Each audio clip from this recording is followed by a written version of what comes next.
Hindi ko na alam kung ano ang gagawin ko ngayon. Hindi ako naaalala ni Michael. Parang ang hirap naman yata na palagi na lang akong nakakalimutan. Ano ba yan? Palibasa ang dami kong iniisip.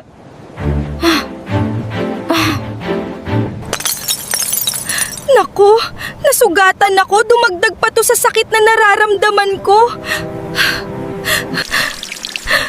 Bakit ganito? Ang sakit-sakit naman. Bakit kasi hindi ka nag-iingat? Nasugatan ka tuloy. Sa susunod, mag-iingat ka. Hindi sa lahat ng oras ay may mag-aalaga sa'yo. Kailangan ko na sigurong mag-aral mag-drive. Mag-isa na lang talaga ako simula ngayon.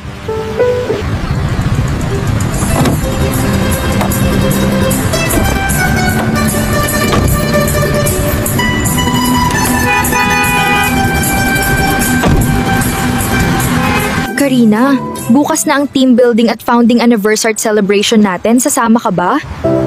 Hindi ko alam, Anika. Ano bang gagawin ko sa team building at founding anniversary celebration? Hindi naman kami magkakasama ni Michael. Karina, kailangan kita sa team building at founding anniversary ng kumpanya. Sino ang mag-aasikaso ng lahat kung wala ka? Sige Michael, pupunta ako. Ako na ang bahala sa lahat.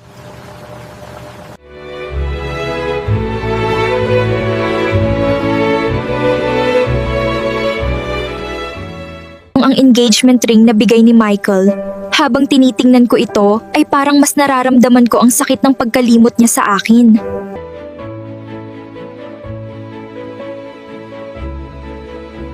Isang malaking honor para sa amin ang pagdalo ninyo, sir. To think it all started with a single vineyard and a dream. Well, the wine certainly improved over the years. Here.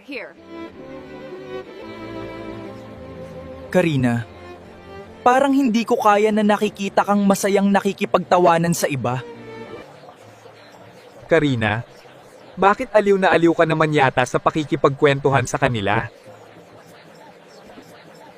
Lasing ka na Michael, halika, ihahatid na kita sa silid mo. Bakit ka kasi uminom ng marami? Hindi ka naman sanay. Bukas, hindi mo na naman ako kilala.